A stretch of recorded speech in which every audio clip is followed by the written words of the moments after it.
Okay, so today the speaker is Warda Khan, and she's the director of product at Mastercard, and she works on payment authentication. And in fact, today's presentation will be on fraud detection using machine learning when you try to do a payment using online payments. And a quick note, so remember to upload for the students, remember to upload the summary of the talks on Brightspace. And to ask questions, use the Q&A option so that we can have all the questions in the same place. Okay, so thank you to the speaker, and I guess we can start. Thank you, Antonio, for the introduction. And hi, everyone. I'm glad to be here. Thank you for being here today. I'm very excited to talk about a topic that is really near and dear to my heart. So excited to be here. And I hope you're all doing well, given the current events and with the pandemic. It's definitely not an easy time to be around, but I hope you're all taking care of your mental well-being and physical well-being. That's something to be mindful of. So today's topic, as Antonio said, I work at Mastercard, particularly in the Cyber and Intelligence Solutions Department, and my team focuses on identity solutions. Identity solutions essentially is verification of your identity, right? You are who you are saying you are. And there are a lot of different initiatives Mastercard is taking to make sure that the identity of the cardholder, for payments for sure, but even beyond payments, is safe and secure. We are focusing all our energy and efforts towards getting to a point where there would be no more identity thefts. There would be no more fraud taking place because the identity was mismanaged or misused. So my particular product that I work on, it's called Smart Authentication. And when you hear the term authentication in payments landscape, particularly, it, as I said, means you are who you are. So it doesn't matter whether you have enough money in your account to make that purchase. What authentication is looking at is, if I say my name is Warda, am I really Warda? Have I stolen someone's identity?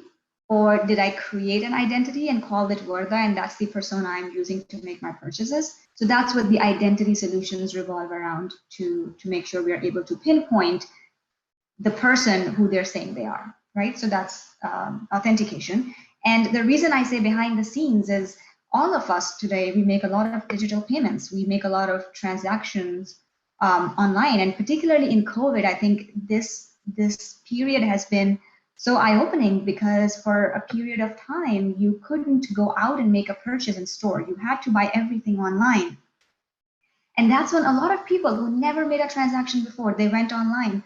A lot of the population, 60, 65 plus, who were more comfortable with making in-person transactions, were forced to migrate to digital platforms.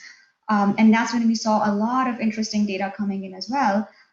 With all of that happening, I think it's very important to understand what's happening when you click that checkout button.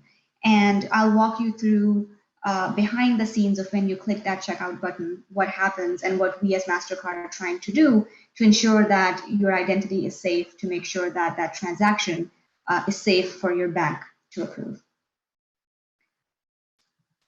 So with that,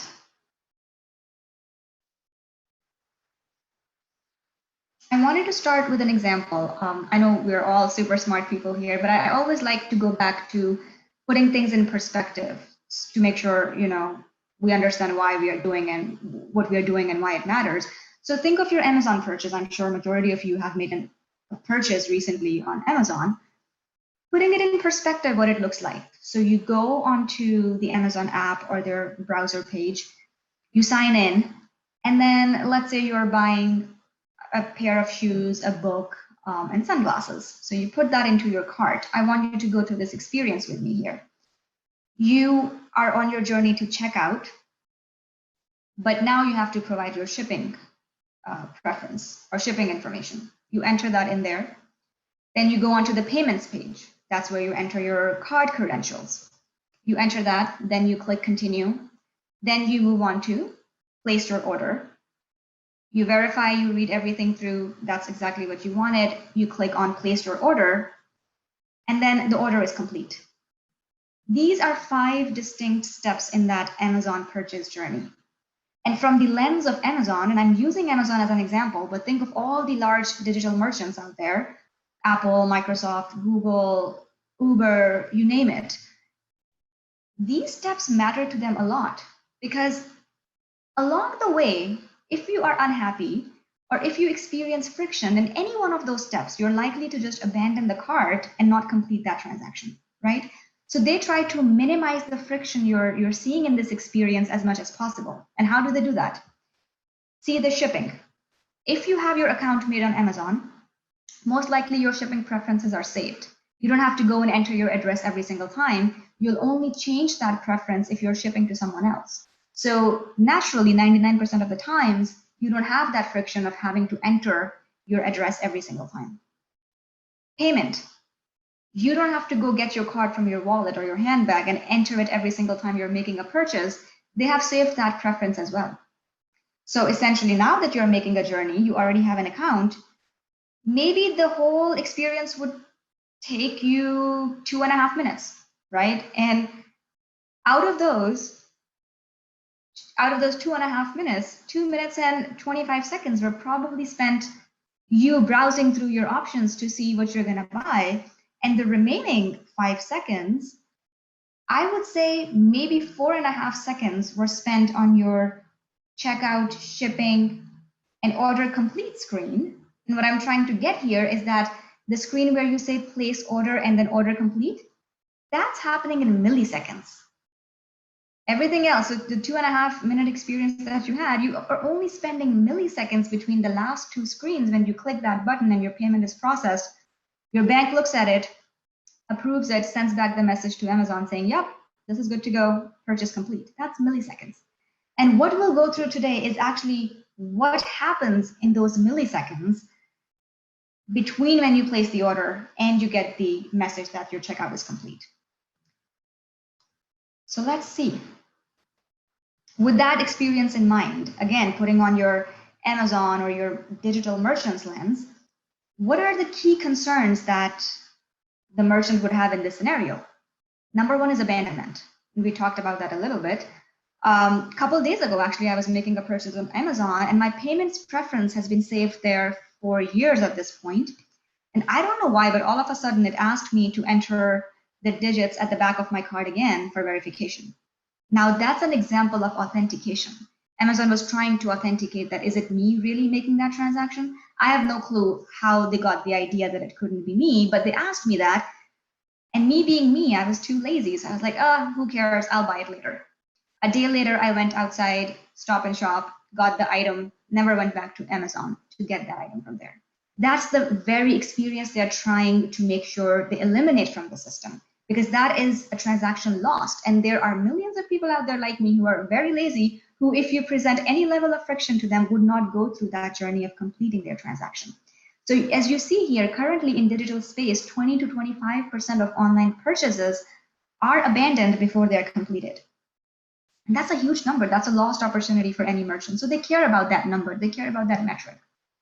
The other thing is, if you complete that journey, what if your bank doesn't approve it? So when you see the term issue or decline, what if your bank declines that transaction? It could be various reasons. Maybe you don't have enough money in your account. Maybe your bank thought it was a fraud transaction. Maybe there was a technical glitch. So that's, of course, if your transaction doesn't get approved, Amazon doesn't care about that transaction. Merchant wants that transaction to be approved so that purchase would really be complete at that time. So they care about that decline. Now, I would like to spend a couple minutes here. You see digital and physical. What is that? So when you make a transaction, you either go in the store and you make that transaction, or you go online and make that transaction. So the in-person transaction is what we call card present transaction, and the digital transaction that you make online is what we call card not present transaction. So see here, in physical world, the approval rate of transactions is 97%. That's close to perfect. Whereas when you flip to digital world, the banks are approving only 86% of transactions. 86 might still sound like a higher number, but it's very, very low when you think about it from a merchant's perspective and even your bank's perspective, because that's how those entities are making money. And the more transactions that decline, the more they're losing their revenue. And not just losing their revenue, they're having a bad customer experience. If my legitimate transaction is declined, I'm not going to be happy with either the merchant or my bank. Maybe I'll try a different card at a different merchant. So it's a lost opportunity. And you would think, okay, if everyone benefits from approvals, why would issuers decline more transactions in the digital world? And that's the next metric right there, fraud. Fraud is 4 times higher in card not present space than in card present space. So those are riskier transactions, naturally. And now you'll wonder, why is that? Why is online ecosystem more risky than in person? When you go into a store and you make a transaction, the terminal that you see, every single terminal out there is certified by Mastercard, by the EMV, it's an industry standards board, by EMV code, it's certified. So that is a safe place where you can enter your 4-digit password or 4-digit PIN, which it's very unlikely anyone other than you would have access to. So they can verify your identity right there. Worst case scenario, they'll say, hey, Warda, show me your driver's license. I want to make sure it matches with your card. There are ways to verify you in card present space. In card not present space, how many laptops are you going to certify to say, okay, well, this is a safe device to make a transaction on? How many cell phones, how many watches out there that you can make transactions on? This is IoT, with increasing array of devices that we see today, we cannot certify every single one of them and say, hey, this is a safe device. You can enter your 4-digit password or 4-digit PIN, right? So that's why online space is a lot more complicated and a lot more interesting for the very same reason. We have a lot of challenges there that we are trying to solve for. And as I said, with COVID specifically now, and even outside of that, card not present space is growing. We have to ensure security on card not present transactions. We have to make sure that cardholders are confident when they're making a purchase online that their identity is not at risk. And when your bank is approving a transaction, we want them to be confident that they're not going to face the fraud losses on that transaction. Because at the end of the day, it's either your bank who's going to eat those fraud losses or the merchant. And we want both parties to be at ease when dealing with digital payments transactions, right? So that's why these 3 metrics are very, very important for us as a network, as Mastercard. And our vision is very simple. We want to make things simple. We don't want cardholder to know anything that's happening behind the scenes. We want them to just know it's milliseconds between the last 2 screens that you saw when you click the complete order and your order is completed screen. We want them to just be concerned about those milliseconds. We want to take care of everything behind the scenes there.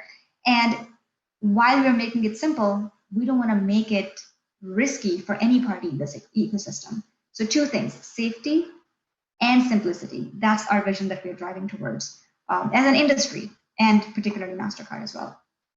So these very important metrics that we are driving towards. So how do we close that gap? And that's a very important question. We all understand the problem, we know where we want to get to, but how do we get to from where we are to where we want to be? How do we get our approval rates from 87% to 97%? And how do we lower the fraud to 4 times more than card present situations to at least maybe 2 times, if not equal or less? But how do we bring that down is the key question.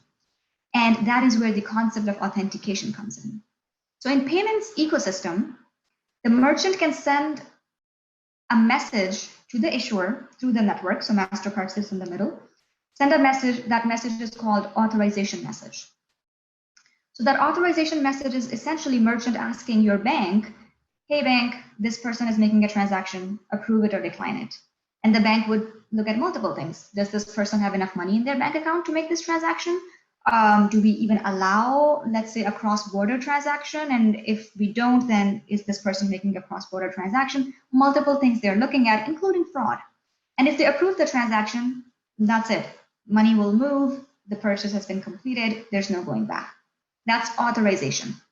What authentication does is it's a layer that happens before authorization. Again, keep in mind those milliseconds we're talking about, where merchant can send an authentication message to the issuer saying, issuer, I want you to authenticate this transaction before I send it through authorization. And in that authentication message, I want you to verify the identity of this individual so that I can be sure that this is the right person making the purchase. It works for the bank or the issuer because they will now be more confident at the authorization stage to approve that transaction because then they know they authenticated it less than half a second before. And how do we get to that authentication? What happens in that authentication message? We achieve that by two things. One is the EMV 3D Secure Specification.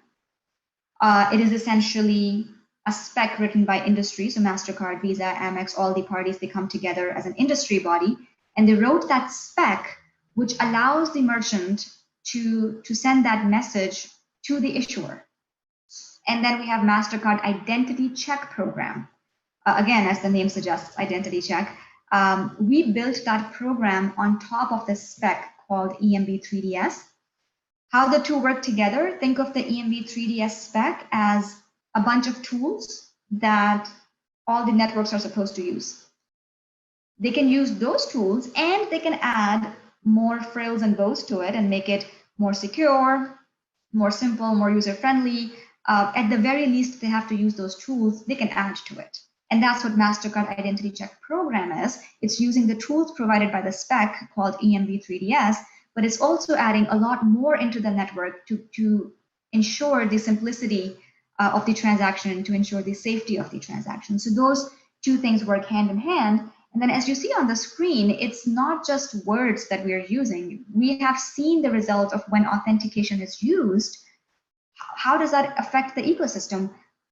For fully authenticated transactions, we see that issuers who use it have around 14% higher approval rates than those who don't. Because of course, if you are an issuer and you authenticated that less than half a second ago, you're more likely to approve that in authorization as well, because you just have more confidence at that time.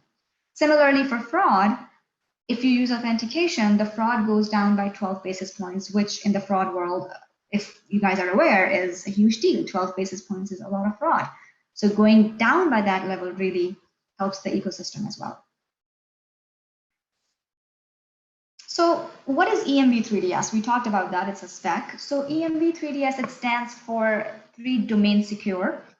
And it's a message protocol that, as I said, allows merchants to communicate with the issuers in the interoperable domain. So Mastercard is in the middle. No matter if the merchant is accepting a Capital One card, a Citi card, Barclays card, we are able to get those transactions and then route them to the appropriate issuing bank, who can then take care of the transaction in authentication. So the flow here is essentially, at its very essence, what happens when the merchant sends the authentication message. And now this is the fun stuff. So you see a very complicated flow chart that I would like to walk you through again reminding you, at the risk of sounding annoying, but keep in mind the milliseconds we're talking about, all of this is happening in that span of a few milliseconds. This is authentication. We won't go into much detail, but think about, this is the merchant right here. We call them our 3DS client.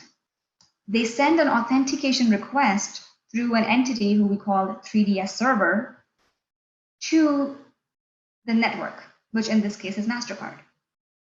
Mastercard sees, okay, where would we route this transaction to, which bank? So let's say it's Citibank. So we route the authentication request from the merchant to the issuing bank, which is Citibank. And then this entity right here, it's called Access Control Server. So that's an ACS. It's a third party that issuers often outsource their authentication services to. So this transaction is then going to the ACS. ACS will authenticate the transaction, either say, yep, fully authenticate, good to go, verified the identity, or say, nope, not good, I failed the authentication. And then the response of that attempt would be sent back through Mastercard to the 3DS server, back to the merchant. And at that point, merchant would then go ahead, submit an authorization request, which is this arrow right here, number 5, step number 5. And in that authorization request, when the issuer receives it, they will make a decision of whether they approve the transaction or decline the transaction. Very complicated flows, but the key takeaway here is you see a lot of data being exchanged. Every party that is in the system, they're sending a lot of data, and that data could potentially, in our authentication world, could really help improve the cardholder experience. And what do I mean by that? When the issuer receives the authentication request, is it really Warda who's making this purchase or is it someone else? Issuer can do two things. They can either send me a one-time password, on my text message, or send me an email and say, hey, verify that's you making the transaction. Or they can ask me to call the bank and confirm that it's actually me making the transaction. That's what we call challenging the cardholder. Or they could use all of this data that you are seeing here to make an informed decision and take a calculated risk of authenticating the identity of that individual without having to bother the individual. So they don't have to send me a one-time password. They don't have to ask me to enter the digits behind my card and risk me abandoning that card. What they can do is they can simply see, based on my profile, based on my data, look at how much data is being exchanged here and make that calculated risk decision of whether they are willing to fully authenticate my identity without having to bother me. And that's the power of data. We'll talk a little bit more about that in a second. And as I said, Mastercard is in the middle of it, right? So you see a lot of data being exchanged. Mastercard is in the middle in authentication, and it's in the middle in the authorization method. So we're getting all of that data into our network. So I lied. There is way more detail coming up right here as well. If the issuer decides to challenge you as a cardholder, they say, you know what, I'm going to ask Warda to enter the one-time password I texted her. That is when another flow comes into play, and that's the challenge flow. That's what we call the challenge flow. Now, the issuer is sending something to the cardholder, and then based on the results of that, it will communicate the results to Mastercard, to the merchant. Again, way more data flowing into the ecosystem at this point when the issuer decides to challenge the cardholder. Not to forget, if they challenge the cardholder, it's going to add latency to that transaction, right? If I have to look at my one-time password and then enter into my device, it's going to take me a good 1 or 2 minutes. So forget about that milliseconds thing I talked about. If an issuer decides to challenge, easily those milliseconds turn into minutes, and that's not what any merchant or even issuer wants. So that's why we try to eliminate that friction from the ecosystem, so that instead of challenging the cardholder, we enable the issuers, we enable the merchants to make as many frictionless decisions as possible based on the risk of that transaction, using the data that we already have in place. So very quickly, I won't go into detail for this slide, but EMV3DS, as I said, that's an industry spec. Visa uses it, Mastercard uses it, Amex uses it. It's an industry-wide spec available to all networks. And as I said, identity check is what we add to that spec. And essentially, when we talk about building machine learning onto our network to assess the risk of a transaction in real time, that's something that Mastercard is doing. It's not something that the EMV3DS protocol requires us to do, right? So that's the additional value adds we as Mastercard are adding into the ecosystem, building off of the spec, but adding to it to make it more simple, make it more secure. We have biometrics, we have active biometrics, passive biometrics, which is another topic to talk about another day maybe. But we try to further make that experience more smooth by using our own Mastercard built tools on our network. So risk-based authentication, I talked about that a little bit. What is that? Risk-based authentication can be compared to rules-based authentication. So as an issuer, as an issuing bank, if I'm Citibank, I can set a rule saying any cardholder that makes a purchase over $100 always send a one-time password. Any transaction made by my US-based cardholder outside of the US always send a one-time password.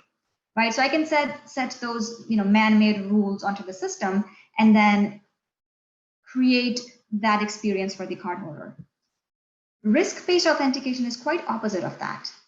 What it does is, as I said, based on the risk of that particular transaction in real time, based on the profile of the cardholder, making a decision whether you want to fully authenticate the transaction or you want to fail the authentication. What do I mean by that? I'm Warda. I make a transaction. I don't usually buy $4,000 Gucci bag from Gucci, and that's an abnormal behavior. But there may be another person, and that person is used to making such purchases maybe every time, every week. They buy a bag from Louis Vuitton, they go to Gucci, they have those luxury items in their profile. If Citibank had that rule which says, challenge the cardholder every time a transaction is over $100 or even $1,000, both of us are going to get challenged. Both of us are going to have that bad user experience of being asked to enter a one-time password. At least one of us is going to drop that transaction. What risk-based authentication does here is it's going to look at our own individual profiles based on the data that exists not just on our network, but even with the issuers. They have their own data they can use. They will make that decision based on our profiles. So my profile doesn't show that I make those expensive purchases. Maybe it's worth sending me a one-time password, but this other person who has a profile that indicates this is in pattern behavior for that transaction, it makes no sense to challenge that cardholder and create friction for their experience. So risk-based authentication allows every single transaction to be assessed and judged on its own merit based on the person who's making that purchase, their history, their pattern.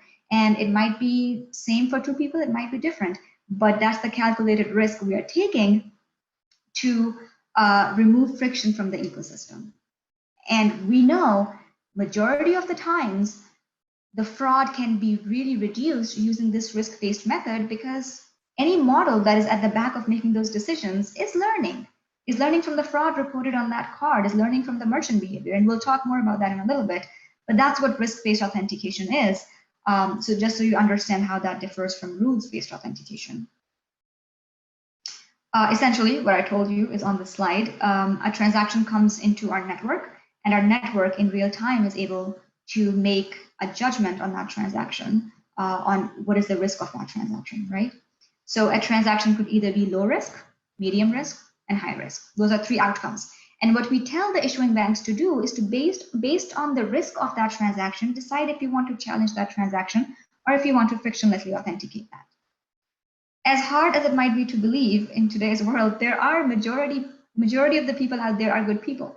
So we expect over 90% of transactions in the ecosystem to always be very, very low risk. And that's the samples that we want to capture to make sure they don't face any friction in their process, because those are good transactions. And those are the transactions we expect issuers to frictionlessly authenticate. Then another, and it's actually on the next slide as well, if we want to get into more details, 5 to 8% transactions are medium risk. Now that's the set, or that's the population that we want the issuers to challenge. We're not saying they're bad transactions. We're saying we're not sure. They're somewhere in the middle. We're getting mixed messages. So at that point in time, the issuer can maybe send you a one-time password, send you an email, ask you to call, whatever it is. And then 1 to 2%, very, very negligible, population has an extremely high risk of turning into a fraud transaction. Those are the transactions we want the issuers to fail. Don't even challenge. Don't waste your time. The issuing banks have to pay every time they send you a text message. We don't want them to waste their money sending that text message over. They can simply use those signals to just fail that authentication and end of story. So that's essentially the breakdown of how the transactions could turn out to be: low risk, medium risk, or high risk. Don't worry too much about the left side of the slide. That's what we used to have in our previous protocol. So there was 3DS1, which is now retiring, and we're moving to 3DS2, which is also called EMB 3DS on the right-hand side. This slide really shows how much data we are able to capture, right? You have 10 times more data than what you did with the previous protocol. And this is all very, very, very valuable data. I'll give you a second to just take a look at how many different aspects we're able to capture if we receive the authentication message request. I wouldn't go into what are the benefits of risk-based authentication. I think we talked about it pretty much, more than half this presentation. It decreases fraud, it increases revenue, it's a good cardholder experience. You are more likely to be loyal to the brand that doesn't give you, more friction. Think of Amazon. Why do I shop more at Amazon than going to 100 different other websites? Because I will have to enter my payment credentials every time I go there. Amazon has my loyalty because most of the times my experience is frictionless. So it does drive loyalty if you know that you don't have to every single time prove who you are, enter your card details, and take like 5 minutes to complete that transaction. So what is Mastercard doing in its space? I know I did touch on Mastercard and our solutions a little bit, but going into a little bit more detail, I hope you remember this very exciting flow chart right here. But when a transaction and authentication hits our Mastercard directory server right here, we have a machine learning based engine sitting right here called Mastercard Smart Authentication. Mastercard Smart Authentication is actually the brand name of our model, which is essentially an RBA model, risk-based authentication model. And it is in real time, every single transaction it's receiving, creating a risk assessment on that. Using that assessment, using those insights, we are able to communicate that intelligence to the issuer in authentication, to the issuer in authorization, back to the merchant if they request to receive that intelligence, because merchants have their own risk models. Microsoft and Amazon, they have amazing risk models they have at their end that are also looking at the risk of every transaction they're sending through the ecosystem. So we as Mastercard are able to share, and we are sharing our intelligence across the ecosystem, telling everyone in the ecosystem what we think of that transaction, hoping that this will lead to issuers having higher approval rates, merchants not facing fraud, and having lower abandonment rate, right? So this is why sharing our intelligence across the ecosystem is key to having a better user experience.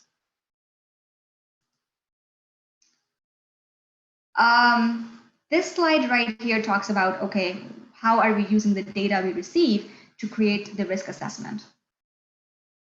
EMV 3DS data, the slide that I showed you, it captures the transaction data. So what is the amount of the transaction you are making? What time are you making that transaction? What is the date of that transaction? What is currency of that transaction, right? So you get that data set. You also have cardholder data. So a lot of information regarding the profile of the cardholder. So you have the account number, of course, you have shipping address, you have billing address, you potentially have the email address, the phone number of the cardholder. That's something you're getting in the cardholder data. Then you have the device data. Device data is IP address, right? IP address is very, very important for the risk models in general. You get the device information, you get the channel data. Was this transaction made on a browser, or was it made on an app? Was it made on an Apple Watch, right? So you are getting that set of information in your device data. There is merchant data. What kind of a merchant is it? Is it a gambling merchant? Is it a pharmacy online? Is it Amazon? You're able to get the category of the merchant where the transaction is being made, the country of that transaction, or the region in general where that transaction is taking place. All of that data that we are getting in real time, combined with the Mastercard data that we already have in place on our network. What is that data? That data is the history of the card number. So it's my card, Warda's card. How many times have I reported fraud on that card? In the past, what have my risk scores been like on the network when the past requests came in? How many times does my bank approve or decline my transactions? How many times have I gone back to my bank and said, hey, I want to charge this transaction back because I didn't make it? So we get chargebacks information. Issuers, the issuing banks, they report chargebacks back to Mastercard.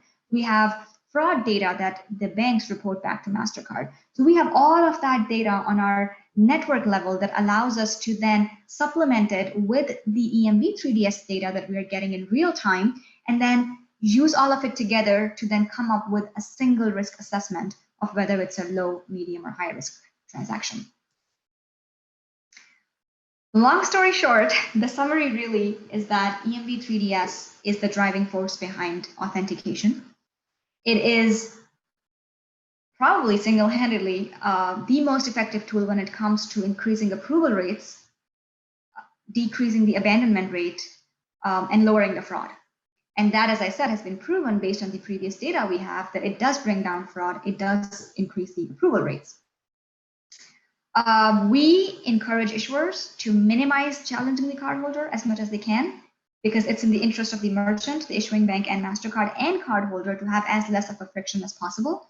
So we encourage them to use risk-based authentication, and then we provide them with our smart authentication tools, which are based off of risk-based authentication, to make that process easier for them in real time when they're making that decision to authenticate or to approve that transaction.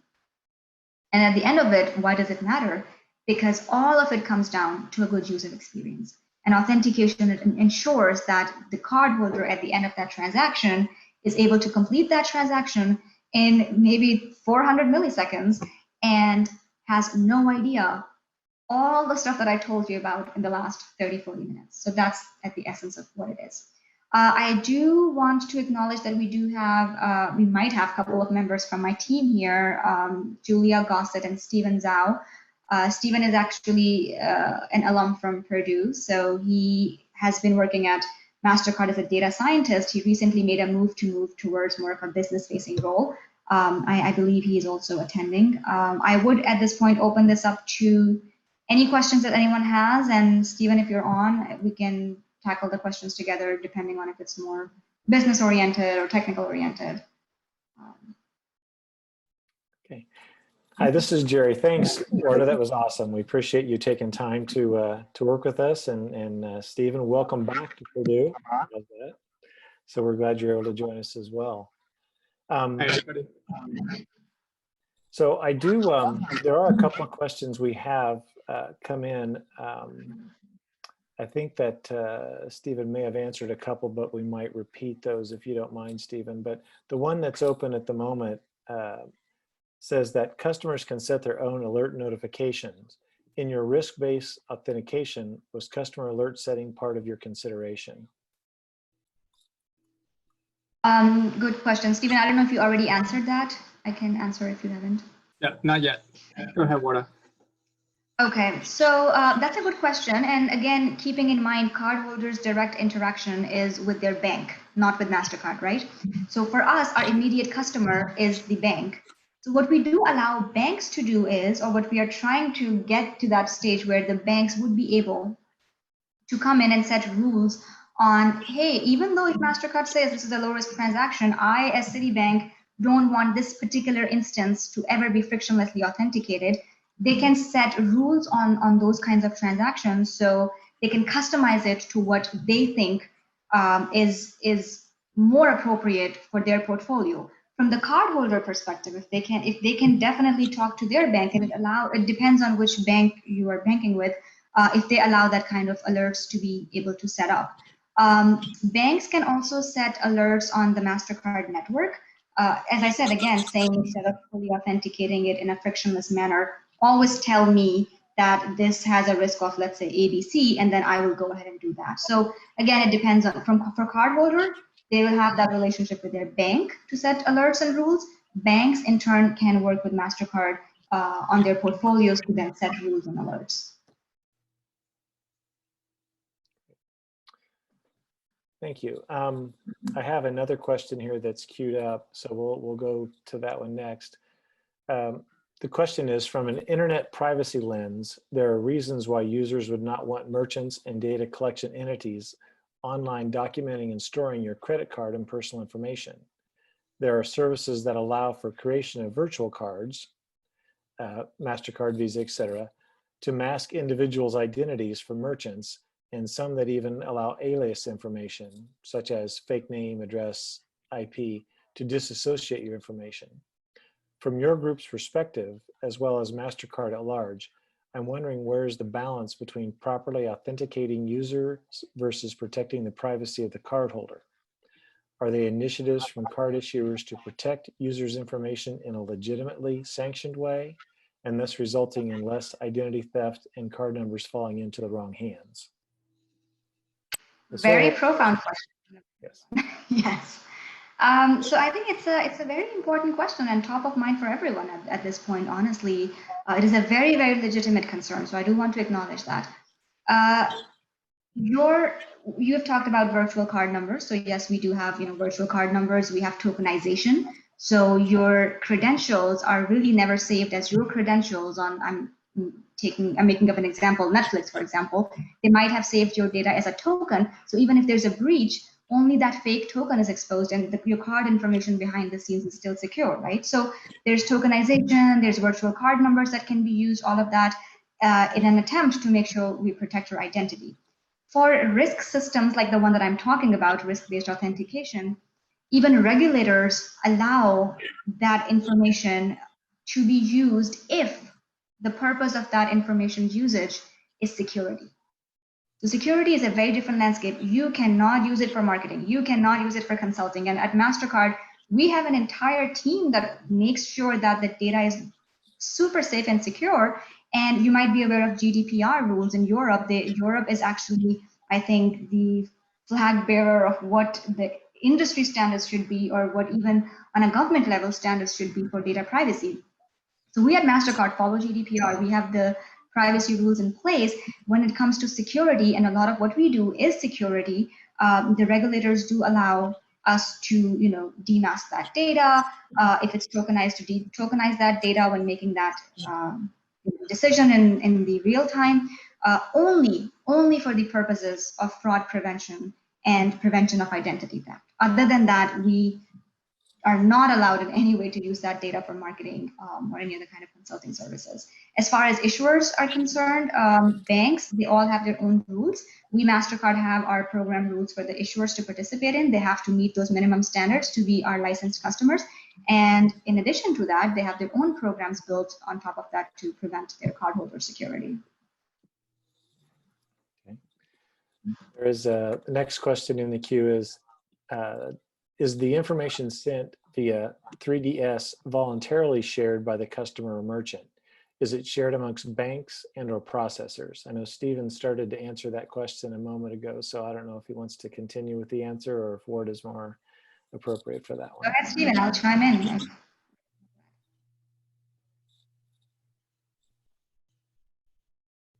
I'm sorry, do you mind repeating the question here? I'm having Sure. a lag in the internet connection. Okay, sorry. The question was, is the information sent via 3DS voluntarily shared by the customer merchant? Is it shared amongst banks and or processors?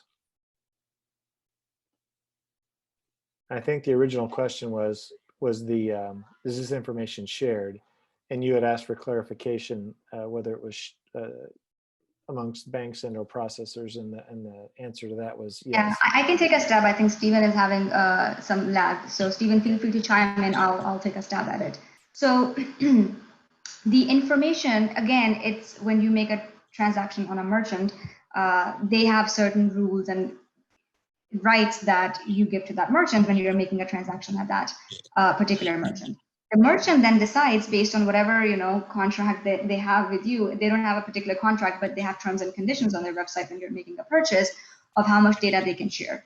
I can tell you that a lot of information that I showed you on that slide is actually optional, so it doesn't require the cardholder to share that information. We see transactions where the cardholder does not put in their phone numbers. They don't put in their email addresses, right? That's completely optional information. So if they put that in, then they're voluntarily giving that information. We don't say if you don't provide us your email address, we're not going to proceed with this transaction, right?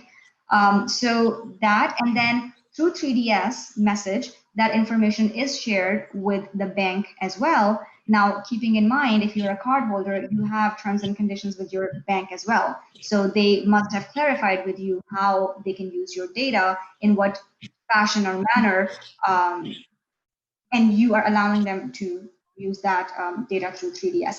An example I would like to give here is in Europe, which I said is the ideal region to look at when it comes to security. They require all transactions, or majority of the transactions, to be strong, to what they call strong consumer authentication.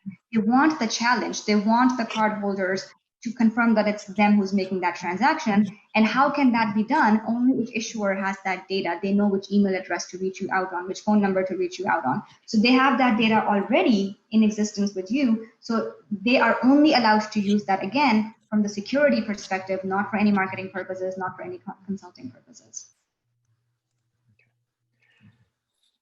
Good lead in on the next question. You mentioned Europe being a good place to test.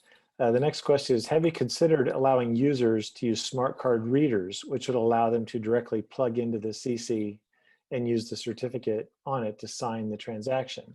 And by way of background, in countries like Finland, people can even vote online with certificates on their ID. So everyone has a card reader on their computer. I have heard about that one. I would be honest, I don't know much about that one, but I've definitely heard about it. So EMV 3DS, as I said, authentication, that's one way to level up your security, to improve approvals. There are more ways. The question really is, which is the most scalable way?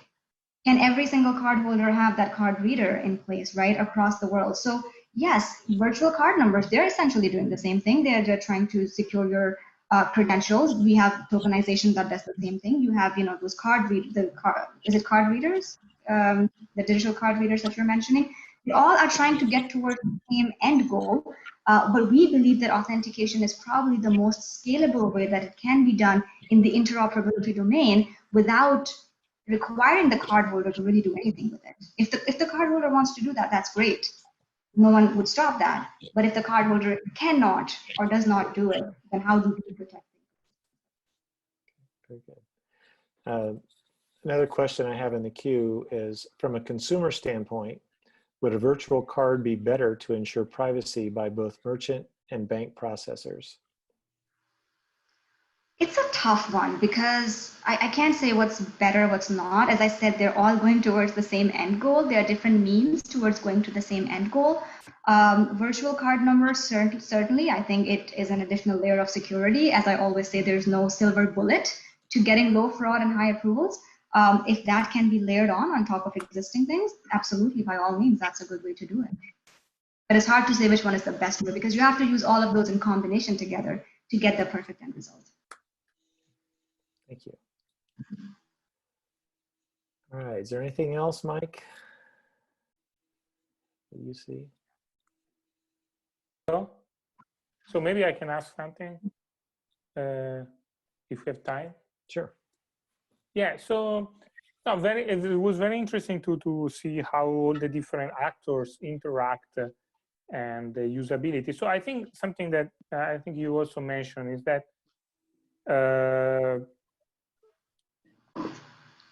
I guess my point is usability is of course an important point of this, but one thing I think the current system is really lacking in terms of usability is how to handle when the authentication, whatever authentication it is, fails.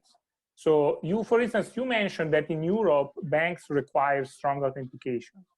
And this happened to me multiple times, that when I want to pay in Europe with US cards, I cannot. But it's not, and I cannot, and it's not just that I cannot, but as a user, I have no way to understand why I failed. Every website gives me a different failing message. I don't know if it's because my bank doesn't want, because Mastercard doesn't want, because the website doesn't like that.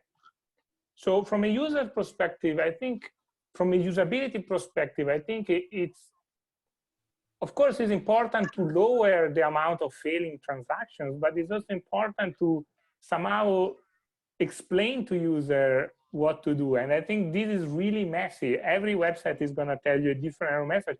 And it happened to me that sometimes I had to contact the website told me, we don't even see your transaction, no? And then the bank told me, no, it's the website that blocked your transaction. So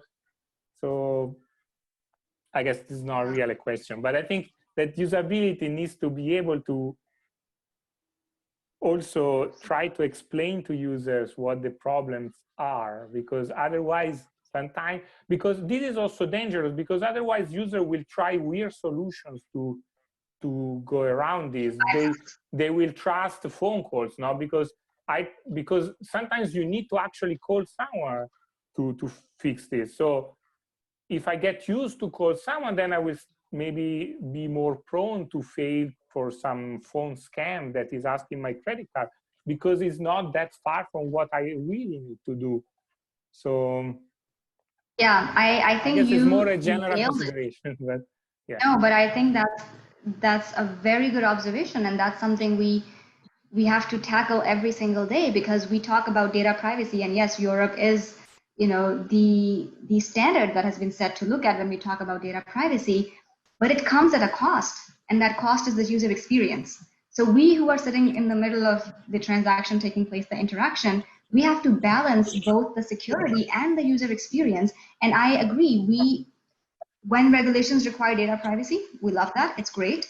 But when it infringes upon the user experience is when we also think should not be the case. So I'll give you an example. Mastercard works very hard with the regulators to ensure, again, within those regulations, to minimize the friction as much as possible. So example of Europe, for example, we say if the transaction is less than 30 euros, you don't always have to challenge the cardholder because the risk is low and you are potentially really messing up the user experience, right? So we try to negotiate with the regulators a lot to make sure we provide that level of user comfort or good user experience so they don't have to go through these things. The other point you have mentioned is that each website has a different message displayed when it fails. And that's when I said, card not present is a complicated, messy space. Digital transactions, everyone is doing everything differently. You cannot put something on every single laptop, every single device, every single merchant and have them adhere to that. What EMV 3DS does is it has set some standards, some baseline standards that if all merchants adhere to, that would give a consistent user experience. When you go into the store, Antonio, in Europe or in the US, you have the same experience, right? You don't have to worry about, oh, what do I have to do? What do I have to do? But when you're doing it online, you have no idea what next screen might bring for you, right? So we want to make that experience standard across all merchants, and authentication is one way to get there, but we're not there yet, unfortunately. No, and I really think that a consistent user experience is very helpful also for security, because I can teach my grandmother how to deal with a consistent user experience. So I show her the user experience once, and the procedure is always the same, no? But it's much harder to teach and to learn different user experience. And I think one reason why Amazon is successful, maybe it's because I don't have to insert my card every time. That might be part of the reason, but part of the reason is also that it's consistent in the user experience. So it's very easy what I need to do. I know what is correct, what is wrong, and I can, and for instance, I can teach easily to my father to use Amazon, whereas it's very hard to teach him how to use every single different website. Exactly. I think that's a very good example, and consistency is what we are striving towards as well. And hopefully we'll get there sooner rather than later.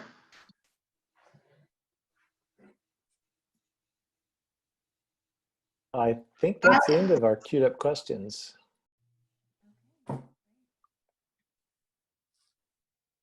Okay. So. Well, thank you for having me. It was a pleasure. Yeah.